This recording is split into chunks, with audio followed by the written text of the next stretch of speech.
ბოლო პერიოდში სოციალურ ქსელებში გამოჩნდა რამდენიმე გვერდი ახალი Facebook-ი, როგორც ჩემი საკუთრება. ანუ დეკანოს თეოდორო გიგნაძის საკუთარი გვერდი, როგორც ასეთი. უბრალოდ მე მინდა თქვა, რომ მე როგორც ასეთი Facebook-ის მომხმარებელი არა ვარ პირადად გარკვეული მიზეზების გამო.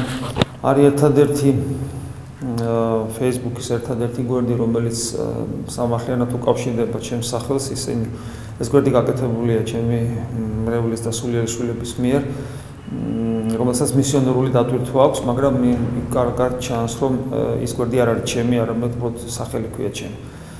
ჩვენ გვაქვს საიტი ასევე და რაც შეეხება Facebook-ის იმ გვერდებს, სადაც თითქოს ამ გვერდის ავტორი მე ვარ და ჩემი საკუთარი გვერდია, სადაც მე ვსაუბრობ რაღაც გარკვეულ კურთხევებს ვიძლევი და დარიგებებს. ეს ყველაფერი არის სიყალბე და სიცრუე, ის არ არის არც ერთი ჩემი გვერდი. мотивация თუ რატო თქვათ, რა мотивация ამოძრავებთ ამ თქვათ გვერდის გამკეთებლებს, ეს ჩემთვის უცნობია, სიმართლე გითხრათ, მე მაინც ვერც უღმავდები, მაგრამ ფაქტია, რომ ესეთი რამე არსებობს და იქ სიმართლე სიტყვიან თუ ტყუილი სიტყვიანი, არც სიმართლეა ჩემი და არც ტყუილია ჩემი.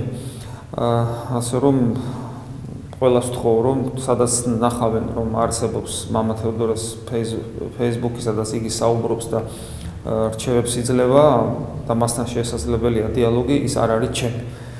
ესეა. თქვათ გარკვეული მიზანი ამოძრავებ თითქოს იმ გაგებით, რომ სურთ, რომ თქვათ წარმოაჩინონ საკუთარი ხედვა ჩემი სახელით.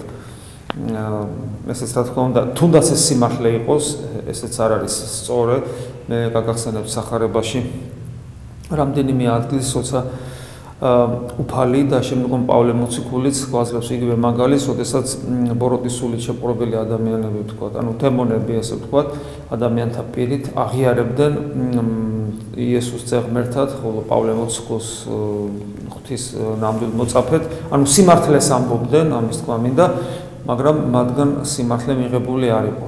ასევე ამ შემთხვევაშიც, რაც არ უნდა სიმართლე იყოს ნათქვამი ჩემი სახელით, მისი მიღება არ შეიძლება, იმიტომ რომ სიცრუე აქვს საფუძვლად ამ ყოველივეს და სიცრუეს საფუძველი, ეს წმინდა წერილი მასწავლის, რომ სიცრუეს მამა არის ეშმაკი. ღმერთმა შეუნდოს ყველა იმ ადამიანს, რომელიც ამაში მონაწილეობს, მიუხედავად იმისა, რა განზრახვა აქვთ, შეუნდოს და წყალობაც მისცეს. ხოლო დანარჩენებს კი ვთხოვ, რომ გაითვალისწინონ, არც ერთი ეს გვერდი ჩემი საკუთრება არ არის და არც იგეგმება, არანაირ პერსპექტივაში არ იგეგმება, რომ თქვათ რამე მსგავს გვერდს გავაკეთებთ. ღმერთმა დაგლოცოთ.